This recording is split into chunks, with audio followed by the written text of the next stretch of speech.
Wuhan outbreak is a grim reminder of the past. In a matter of a few weeks, carriers have taken this disease to at least 6 countries. As the number of cases grows, so does the threat of transmission.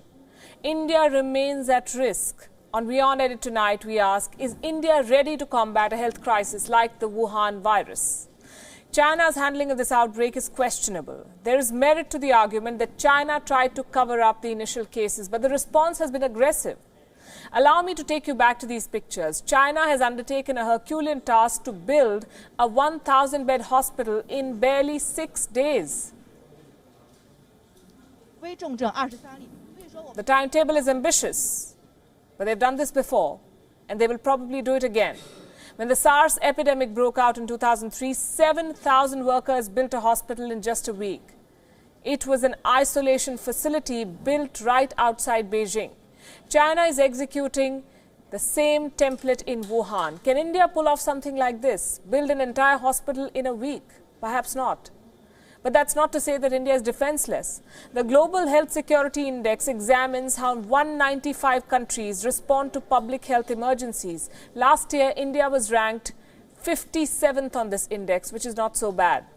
The recent outbreak of the Nipah virus in Kerala showed that India can, in fact, respond to public health emergencies, but we do not have a perfect and reliable system. In fact, we are far from it.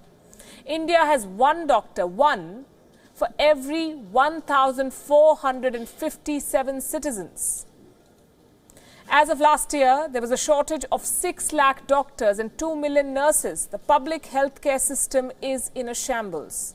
The result is frequent disease outbreaks. Every year, Indian states battle with a dengue outbreak. In Gorakhpur, at least 70 children died last year due to a disruption in oxygen supply. More than 100 babies died in Rajasthan due to a lack of infrastructure, staff and unhygienic conditions. A major outbreak of the scale of the Wuhan virus or SARS will test India's public health system. While we hope that it doesn't come to that, China's crisis should encourage India to pull up its socks. The need of the hour is a new system, one that focuses on early discovery, diagnosis and treatment. Laboratories must be equipped to confirm the diagnosis. Public-private partnerships must be encouraged to rebuild India's public health system. There is also a need for health security. A stockpile of medicines and life-saving drugs must be developed for use during emergencies. Sometimes a difference of minutes, even seconds, can mean life or death. India needs a national emergency response system. Last year, India launched a 911-like emergency helpline. The number is 112. It was an attempt to unify multiple emergency numbers into one. But the challenge here is to ensure consistency of the service across states and union territories. Kerala did it. I'm not sure many other states can. Or which are the states which are the best equipped to deal with emergencies like this? How is India responding to the Wuhan virus?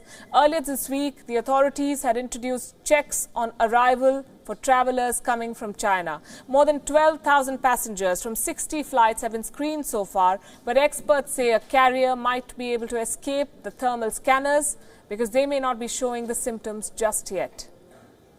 How India handled the Nipah outbreak was commendable. Similar health infrastructure must be provided across the country to tackle any outbreak.